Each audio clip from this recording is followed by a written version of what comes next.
제임스 웹 망원경이 관측 이래 최초로 외계 행성을 발견했습니다. 새롭게 발견한 행성은 지구와 크기가 유사한 암석 행성이라 대기와 생명체 존재에 대한 기대감이 높습니다. 사실 이제 새로운 외계 행성 발견 자체는 뉴스거리가 되지 않는 것이 그동안 발견된 외계 행성의 수가 이미 수천 개에 달하기 때문이죠. 그중 2009년 외계 행성 탐색을 주목적으로 발사된 케플러 우주망원경이 혼자 발견한 행성만 2600개가 넘습니다. 정말 엄청난 숫자죠? 이쯤 되면 새로운 행성 하나 발견한 게 뭐 대수냐 싶을 텐데요. 중요한 것은 그동안 발견된 수천 개의 행성이 상대적으로 관측이 쉬운 목성, 토성과 같이 기체로 이루어진 가스 행성이란 점입니다.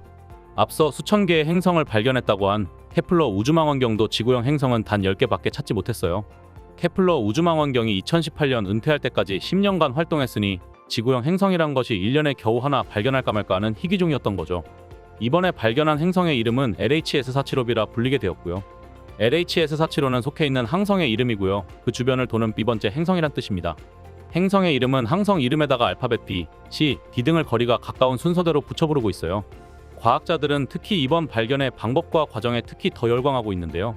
앞으로 지구형 행성을 발견할 가능성이 더 높아졌기 때문입니다. 왜 그런지 지금부터 그 이유를 알아보겠습니다. 우선 LHS-475 항성 태양계는 아주 멀리 있습니다. 지구로부터 41광년 떨어진 옥탄 자리에 속해 있어요. 지금까지 발견된 것 중 우리 태양계에 가장 가까운 외계 행성이 센타우루스 자리 프록시마 B인데요. 이 프록시마 B가 지구에서 4.2광년 떨어져 있으니까 이번에 발견한 행성은 이보다 딱 10배 더 멀리 있습니다. 그리고 이 태양계는 아주 작습니다. LHS-475 항성은 우리의 태양보다 훨씬 작은 적색외성이라 빛도 절반 이하로 약합니다. 1년이란 단위는 행성이 항성을 한 번 공전하는 시간인데요. 우리 지구의 1년은 365일이지만 이곳의 1년은 딱 이틀입니다. 이 태양계가 얼마나 작은지 알 수 있죠? 이렇게 항성 자체가 질량이 작으면 주위를 도는 행성의 관측도 어렵기 때문에 이번 발견을 더 높게 쳐주는 겁니다. 그럼 항성보다 행성을 찾기가 어려운 이유는 무엇일까요? 항성은 우리가 별이라고 부르는 것들이고 그들은 태양처럼 스스로 빛을 내는 존재들입니다. 빛과 크기와 질량이라는 단서들이 있어 비교적 발견이 쉽습니다. 그러나 그 항성 주위를 도는 행성은 작습니다. 우리 지구도 태양에 비해 400배나 작죠. 행성은 항성의 강력한 빛과 크기, 질량에 가려져 발견이 어려운 것이죠. 그렇다면 그 어렵다는 행성을 어떻게 찾은 것일까요? 앞서 이야기한 것처럼 행성 자체를 관측해 직접 찾는다? 이건 정말 모래밭에서 반을 찾는 것보다 힘들고요. 현재 대세는 트랜sit 방법입니다. 행성이 공전하면서 우리의 관측 지점에서 항성 앞에 위치할 때 발생하는 항성 빛의 변화로 발견하는 것입니다. 쉽게 말해 항성 앞쪽으로 도는 행성의 그림자로 그 존재를 파악하는 것입니다. 가로등 뒤에서 날고 있는 나방은 보이지 않아도 가로등 앞쪽으로 날고 있는 것들은 잘 보이죠? 같은 원리입니다. 나사는 이 방법의 신박함에 반해 전담 위성도 발사해 운영하고 있어요. 바로 테스인데요. 테스는 이름 자체가 트랜시팅 엑소플라넷 서베이 세틀라이트의 약자로 트랜sit 방법을 통해 엑소플래닛 즉 외계행성 조사를 전문으로 하는 위성인 것입니다. 이번 발견으로 제임스 웹 망원경이 주인공으로 주목받고 있지만 트랜sit 방법을 통한 데이터 관측은 테스의 성과입니다. 테스는 근적외선 스펙트럼 변화를 관측하는데 조사 과정은 아래와 같습니다. 우선 관측할 방위과 범위를 지정합니다. 이것을 섹터라 부르는데 정말 광범위해요. 그리고 이 섹터의 방향을 고정하고 아주 오래 관측합니다. 한 달에서 1년, 몇 년씩 지속적으로 모니터링합니다. 예를 들어 비디오 카메라를 고정한 채 아주 오랫동안 한 곳에 영상을 녹화를 하는 것과 같은 이치인데요. 테스가 중요하게 보는 것은 변화입니다.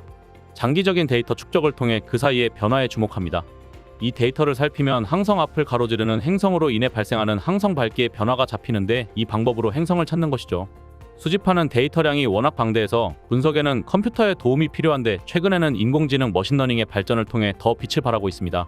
트랜sit 방법으로 하나의 행성 위치와 크기를 확실히 특정하기 위해서는 수년의 시간이 걸리기도 한다고 해요. 그런데 이번에 발견한 행성의 1년이 이틀밖에 되지 않는다고 했죠? 공전 주기가 이틀이니까 이틀에 한 번씩 항성 앞을 지나간 것이고 트랜sit 관측 기회가 많아 금방 행성 여부를 확정할 수 있었던 겁니다. 제임스 웹도 근적외선 분광법으로 항성의 빛을 분석해 관측하는데요.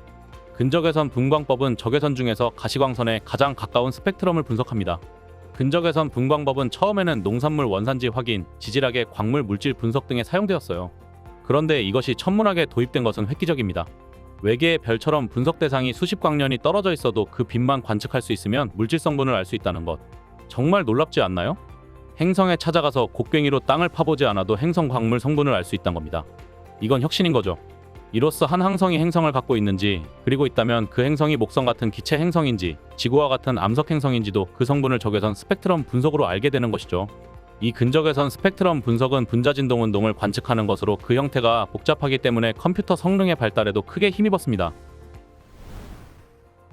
이번 새로운 행성을 발견한 존스 홉킨스 대학 응용물리학 연구소 천문학자 연구팀에게 우연은 없었습니다. 우주 이곳 저곳을 복권 긁듯 찾아 헤매다가 우연히 발견한 것이 아니고요. 앞서 말씀드린 것처럼 테스로 광범위한 후보군을 수년간 관측했어요. 그중 확정된 타겟만 제임스 웹에게 넘겼어요. 광학적 성능이 월등한 제임스 웹의 근적외선 분광기가 단 2번의 관측으로 행성의 존재를 명확하게 포착한 것입니다. 과학자들은 이번 발견이 테스와 제임스 웹 두 장비의 환상적인 콜라보가 이뤄낸 성과로 보고 있고요. 바로 이것이 케플러와 허블의 뒤를 이어 테스와 제임스 웹이 앞으로 더 많은 행성들을 발견할 것으로 기대를 모으는 이유입니다. 제임스 웹의 등장 이후로 정말 많은 천문학 뉴스가 쏟아지고 있는데요. 앞으로도 많은 우주의 비밀을 풀어가는 인류의 여정을 전하도록 하겠습니다. CMPN이었습니다. 감사합니다.